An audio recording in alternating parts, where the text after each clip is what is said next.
hot summer days can be more than uncomfortable. They can be dangerous, which is why we have Dr. Shane Hudnall with Cone Health Sports Medicine. And, I got to tell you, I'm thinking about all the people that are trying to clean up after the floods and the storms. They're out there in the heat. What exactly is heat stroke, and then how do we avoid it? Yeah, so heat stroke is when your body's internal thermostat gets so overwhelmed that it stops functioning. So your internal temperature actually rises above 104 degrees, and you start to get some of these neurologic symptoms. Like the most common ones we see are confusion, loss of consciousness, but we've seen people have, weird behavior, delusions, even seizures. So you need to be, keep it in mind in these temperatures. All right, how quickly can this happen? I mean, I think some people think, oh, they have to be out in the summer heat for like hours for this to happen. Yeah, and that's a common misconception. So you can get heat stroke within 10 to 15 minutes. So don't think that just because you're not out there for an hour that you can't get this. All right, we often hear that phrase, listen to your body in the heat, but what specific symptoms do you need to be watching out for yourself? So I think many of us have experienced mild heat illness or heat exhaustion, what we used to say, where you're having a little bit of a headache, dizziness, maybe a little lightheadedness, the muscles start cramping. And those should be your early warning signs that, hey, maybe I'm getting a little bit of heat illness. I need to take precautions and get out of that heat. Okay, and so does heat stroke vary between age groups, like the warning signs, older adults, toddlers, kids, that kind of thing?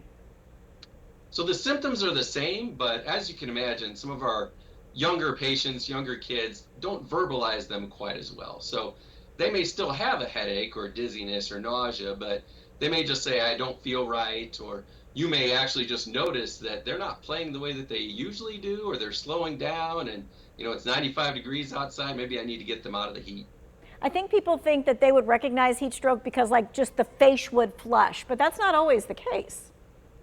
Correct. Sometimes it's just a matter of you have those mild, heat symptoms and they just kind of start to get worse and worse. They feel a little lightheaded, and next thing you know, they could be, passed out outside and you need to take action. All right, so if someone seems like they're overheated, what should we do right away?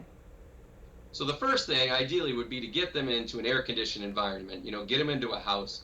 But sometimes, if you're out at some type of festival, that may not be an option. So get them into the shade. If they're wearing some excessive clothing, so if they have a jacket on or something, take that off and so you can expose their arms and legs so they can sweat more appropriately.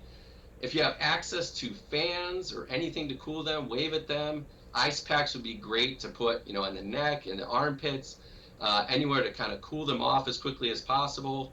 If they're still conscious, then offer them beverages, ideally cool beverages, water. And if they do feel like they're going to pass out, elevate their legs so you can get the blood back to their core organs. Gotcha. Okay, I like where you're saying like put the ice packs in certain places and stuff like that, or like a bottle of water if you have it, or something like that. Cold bottle of water, whatever you have, that's there. Okay, when is it time to call 911? And is there anything that you should not do or should do while you're waiting for help? So definitely follow those things that I mentioned. But of course, if you have someone that's confused and can't follow directions, I wouldn't force them to drink water. We don't want to complicate that by having them aspirate and cause some other problems.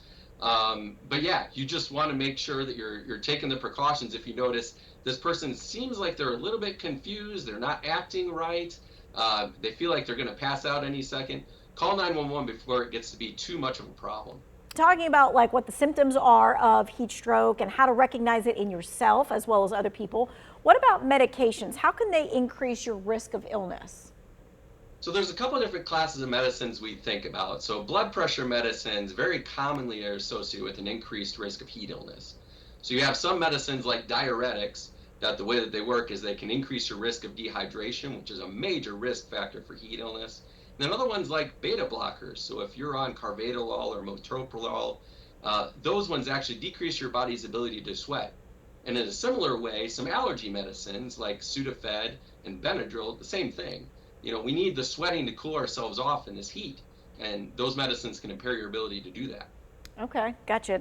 That is good to know, because I think those are very common things, especially, cold flu season, summer cold season, you're taking that Sudafed, that Benadryl. Besides medication, what other factors can raise your risk, like age, certain health conditions? So heat illness is a lot more common in our younger kids and also over the age of 65. And the medical conditions you think about that have an increased risk are things like heart disease, someone that's had diabetes for a long time, obesity. If you have an illness that has a fever, that increases your risk of dehydration, you're at increased risk as well. So those are probably the most common ones that we see. Okay. Now, what happens if someone actually has had heat stroke before? Are they more vulnerable to getting heat stroke again? Yeah, and the common theme in sports medicine is what's the most common risk factor for having something? It's that you've had it before. Right. And heat illness and heat stroke is no different. So in one study, they found that there's a 3.3 times increased risk of you having heat stroke again in the next 2 years. Okay, so if you're prone to heat stroke, is there something that you should be doing ahead of time if you know you're going to be going outside? So all the good stuff. So try to minimize when you're outside between 10 a.m. and 4 p.m., the hottest, sunniest times of the day. If you go outside, make sure that you hydrate, and then after that, then hydrate some more, and then maybe later hydrate again. You want to make sure that you're wearing light-colored, loose-fitting clothing with wicking technology would be great. Hats in the bright sunlight. Just be aware that if you're going to exercise outside in this heat, it takes you about 14 days of exercising in the heat to get acclimated to it. So you may want to start slow, or maybe instead of doing my 3 miles, I'll do 1 mile and kind of ease your way up every other day. Okay, now I asked you, for those of us who have had heat stroke before, what should we do? But are there other things to keep heat illness from sneaking up on you, even if you've never had heat stroke before? So it's the same precautions. The one thing that I would add is, when you're outside, it's actually good to wear something where your arms and your legs are exposed. Because again, sweating is our body's best mechanism to dissipate that heat.